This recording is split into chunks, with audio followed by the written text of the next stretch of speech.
يا صباح الخير والرزق والنشاط والبركة والحيوية، وصباح كل حاجة حلوة على أجمل متابعين في الدنيا. لو انت لسه جديد معانا في القناة النهاردة، ما تنسوناش في اللايك والاشتراك وتفعلوا زر الجرس علشان يوصلكوا كل جديد.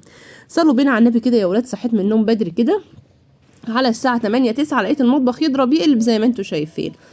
تسكتي يا ام عمر؟ لا والله ابدا ما تسكتيش. زي ما انتوا شايفين جبت الشنطة، بدأت ان انا الم فيها الزبالة اللي عندي اللي على الرخامة، وافضي الاطباق والم كله كده على جنب، عشان ببدأ ايه، انا ما احب يعني ما يكون عندي نظافة ببدأ ايه رخامة برخامة رخامة برخامة كده لغاية ما ايه ما اخلصهم كلهم. اول رخامة بفضيها واشيل منها الحاجة اللي مش نظيفة ادخلها على الحوض، ولو في شنطة الم فيها الحاجات الوحشة والحاجات النظيفة عينها، واصبن الرخامة بالليفة والصابونة وحبة المية تبقى زي الفل. اهم حاجه عشان ما تتضايقي يعني ما تحسيش بملل ان انت تعملي حاجه في المطبخ. زي ما انتوا شايفين كده بدات بالرخامه الاولانيه اللي هي في وش المطبخ، والحمد لله تعتبر خلصت. عايزه اقول لكم والله المطبخ ده بس يعني يوم واحد بس كل الكراكيب واللي انتوا شايفينه ده. كان عندنا تقشير جمبري، وكان عندنا كرنب بيتسرق، كان عندنا شغل كتير في المطبخ. فكل اللي انتوا شايفينه ده بناء على الشغل اللي كان في المطبخ. بعد ما خلصت حاجتي بالليل ما قدرتش بصراحه ان انا اعمله، دخلت نمت. طبعا الهاند بلندر كنت عامله بيه قبلها بيوم عدس وبصاره. العدس والبصاره دول بقى يعني ايه من اجمل الاكلات والتفليته الجميله اللي احنا بنحبهم، كانت الحاجه طالباها وانا عملتها لها. فعلا الهاند بلندر ده بينفع والله يا ولاد، بيسهل حاجات كتير كده. سما كانت بتنضف الصاله وعماله تجيب من الصاله تحطه قدامي. فعلا يعني ايه عيال عيال بيساعدوا بصراحه، يحطوا عيش على ام الخير وخلاص، ما يعنوش اي حاجه مكانها ابدا. الضرفه اللي تحت المطبخ دي مفيش فيها رف علشان الحوض، فانا عاملاها للاطباق البلاستيك الكبيره قوي والاطباق البلاستيك الصغيره، يعني كلها بلاستيكات كده في بعض، اللي هي الضرفه اللي تحت الحوض دي. وعامله كل درج من دول درج للمعالق، درج للاطباق بتاعه الميكرويف، والدرج اللي تحت خالص للشنط كده، وحبه كراكيب ملهاش لازمه. صليتوا بينا على النبي يا اولاد، قولوا كده عليه الصلاه والسلام. وتعالوا شوفوا كده، دخلنا على الرخامه التانية بعد ما خلصنا الرخامه الاولانيه. دخلنا على الرخامه التانية وبدانا نفضي فيها زي ما انتوا شايفين كده. هنخلص وهنمسحها برضو. الصينيه لقيتها نضيفه عينتها، مش عارفه سماعه السماعه كانت رايحه فين، بشغلها كده تسليني وانا بشتغل. المهم حاولي ان انت تعملي حاجتك اول باول وتخلي مطبخك كده نضيف علشان يبقى زي الفل. زي ما قلت لكم والله الحاجات دي كلها عشان احنا كان عندنا شغل كتير قبلها بيوم، كرنب جمبري، وكان في زيتون اهو زي ما انتم شايفين في اخر المطبخ، زيتون بيتملح، يعتبر اخر موسم للزيتون ان شاء الله.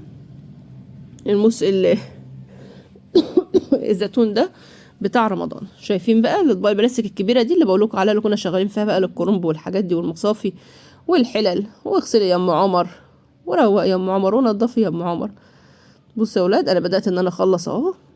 كان في كده كمون وحبه بهارات، فضيتهم في البرطمانات بتاعتهم وعندهم مكانهم. انا بقى بحب ايه يا اولاد، بحب كل فتره اخد البرطمانات دي وهي مقفوله كده بتاعه البهارات، اغسلها تحت الحوض بالليفه والمسحوق بتاعي، وانشفها وهي فيها البهارات وهي مقفوله وفيها البهارات.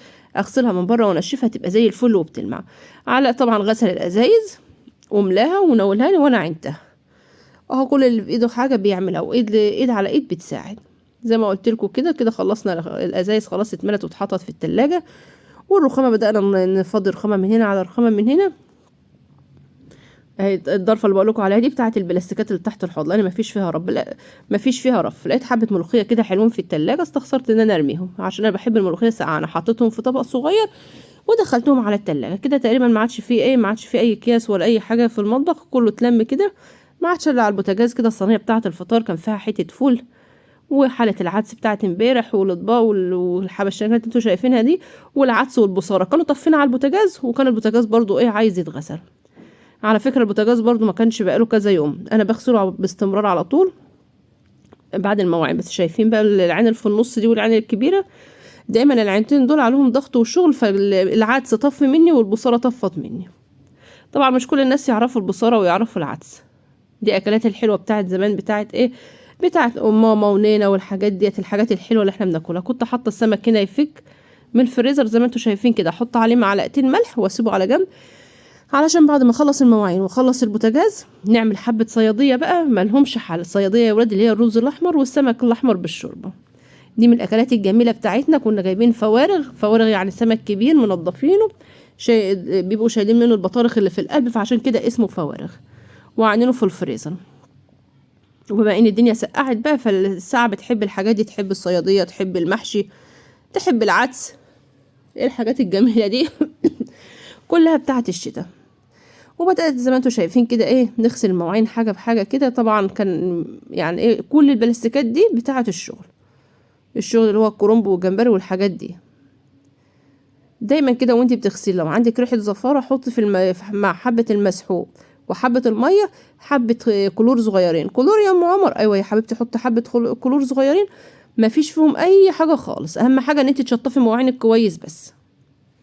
حبة الكلور دول بيطهروا الحاجة وبيضيعوا ريحة الزفارة نهائي، وبيخلي المواعين بتاعتك ريحتها زي الفل، وبيخلوا الكوبايات والاطباق الفخار زي ما انتي شايفة كده زي المراية بيلمعوا. حبة الكلور دول بس زي ما قلت لك، اهم حاجة ان انتي ايه تشطفي المواعين بتاعتك كويس من الكلور. حبة كلور، حبة مية، حبة مسحوق، وتقعدي تغسلي بيهم كده زي ما انتي شايفة. وقفلت لكم الحنفيه. هو الناس اللي بتقعد تقول لي بتسيب الحنفيه على الفاضي، لا يا اولاد انا قفلتها، بفتحها وبقفلها على طول عشان ما تزعلوش. البرطمانات اللي هناك دي هتلاقوا برطمان فيه ليمون مملح بالعصفر وحبه البركه، والبرطمان التاني فيه فلافله امبارح جايباها حطها في شرشه قديمه، بتبقى طعمها جميل قوي كده وهي متملحه. الشرشه القديمه بتاعت الجبنه القديمه بنجيبها في البرطمان ونغسل الفلافله ونفتحها نصين ونحطها. صليتوا بينا على النبي يا اولاد. خلصت المواعين وخليت الحوض فاضي وزي الفل. زي ما قلت لكم دوت العدس، بصوا لا والله لا مسحوق ولا حاجه. انا حطيت حبه بس بريل من الازازه، وشلت الحاجات المحروقه اهي بايدي حطيتها في كيسه، ودعكت البوتاجاز كده من قدام وخليته زي الفل. طبعا مره تانية الازازه دي كانت عايزه تتغسل، بس انا كنت متاخره عشان الطبيخ بقى عايز اطبخ واشوف الاكل بتاعي، فانا قلت اسيب الازازه او المرايه اللي في الوش دي بتاعه البوتاجاز لمره تانية باذن الله. وغسلت البوتاجاز زي ما قلت لكم كده، ما خدش يعني مني مجهود كبير ولا تعب، لانه هو كان ايه كان طفه واحده بس بتاعه العدس والبصاره. وبقى البوتاجاز معانا ايه في الاخر بقى زي الفل. لقيت العين اللي هي المحروقه ديت اللي كانت محروقه حواليها، حاولت ان انا اشيلها. طبعا هو عايز ايه، هو عايز غسله كده بذمه تشيل الازازه دي وتبقى والعيون ديت، بس ايه زي ما قلت لكم وقت تاني عشان انا عايز اطبخ وعايز ايه اخلص حاجتي بدري بدري كده، يجوا الولاد من المدرسه يخلوا يلاقوا الطبيخ خلصان والحاجه خلصانه عندي. جبت السلكه، حسيت ان جنب عيون البوتاجاز الزيت على البلاطه اللي هي اللي مرسومه عليها دي، حسيت ان هي مزيته بصراحه، فدعكتها كده. والوقت هجيب برضو حته قماشه ناشفه واعملها. بعد ما تنشفي حاولي تجيبي قماشه ناشفه للبوتاجاز ما فيش فيها ميه عشان يلمع كده معاك ويبقى زي الفل. بعد ما تمسحيه بالقماشه العاديه هتبقى القماشه ناشفه. دي تركايه برضو حلوه عشان يبقى نضيف معاك. وحطيت الحوامل بتاعتي كده زي ما انتوا شايفين. وكده الحمد لله انا اعتبر خلصنا من البوتاجاز على مره تانية. ما اعمله كده ايه اغسله غسله كده بذمه باذن الله. دوت يا جماعه المفروض نسميه روتين ايه، روتين النهارده، روتين النشاط والحيويه. ولعت عين البوتاجاز اللي مش عاجبها الحال والطفه التاني ديت علشان اطبخ السمك اللي انتوا شفتوه معانا الصياديه اللي كان في الفريزر. كل حله من دول فيها حبه ميه. دي اسرع اكل عندنا الصياديه دي. برطمان الصياديه جاهز عندي في التلاجة اهو.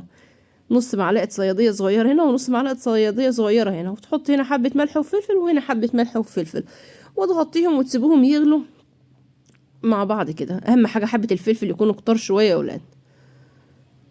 الشوربه كده ورز ما بيبقى فيهم فلفل طعم فلفل كده بيبقوا حلوين. وهنا حبه زيت وهنا حبه زيت، ونغطي الحالتين ونسيبهم ياخدوا ويدوا مع بعض كده زي ما انتوا شايفين كده. كنت بعمل دولاب المطبخ الحتت اللي دايما ايه اللي دايما بتشيلي منها المواعين بتحط فيها المواعين، دايما الحاجه اللي عليها شغل كده درج المعالق الحاجات دي بتبقى عايز تتغسل على طول. وزي ما انتوا شايفين دولاب المطبخ فاتح فعايز نظافه اول باول كده. خلاص الميه غلت هنا بتاعه السمك. غسلت السمك من الملح لان انا كنت حاطه فيه ملح وحطيته في الميه بتاعته زي ما انتوا شايفين كده. ولقيت كمان الميه بتاعته قليله، قلت ازودها شويه. دي طبعا اكله من الاكلات الجميله كده البورسعيديه والضميط، عارفين الاكله الصياديه ديت. وغطيته وسيبها بقى وسبتها بقى مع بعضها كده وايه. وكنت جايبه الرز غسلاه صفيته وحطيت برضو في العين التانية. بقول لكم دي اكلات سهله كده ما تحسيش بيها الصياديه دي. طول ما الصياديه عندك في التلاجة في البرطمان يبقى الدنيا عندك سهله كده ورواقه. الله اكبر الله العظيم العزه الدوام لله. كده خلصت فوق وخلصت الطبيخ ما عادش الا الارض. طبعا انا لسه ما فرشش يا ولاد السجاد لا في المطبخ ولا في البيت كله. قلت كده حبه كده ان شاء الله وايه وابقى افرش السجاد.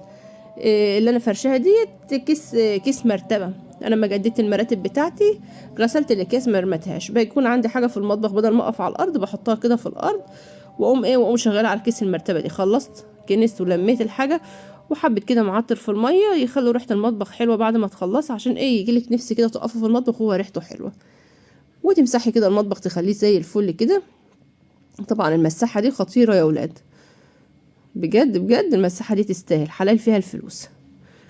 وايه بصي بقى النظافه والجمال كده، تحسي براحه نفسيه طول ما المطبخ نظيف. اهم حاجه مطبخك نظيف، تقفي تطبخي ايه تعملي اي حاجه تحسي براحه نفسيه كده وانت واقفه في المطبخ. كده خلصت حبه معطر كده في الارض مش كتير عشان الطبيخ، وفرشت كيس المرتبه تاني. ما تقلسوش يا جماعه على كيس المرتبه. كيس المرتبه دوت انا بقف عليه كده وانا واقفه اعمل المواعين ولا حاجه، بدل ما اقف على البلاط لغايه ما ربنا يكرمني كده وافرش السجاده ان شاء الله. لو عجبكم الروتين بتاعنا النهارده يا ولاد ما تنسوناش في اللايك والاشتراك وتفعلوا زر الجرس، ودوت بعد التعديل وبعد النظافه كل حاجه خلصت معانا. سلام.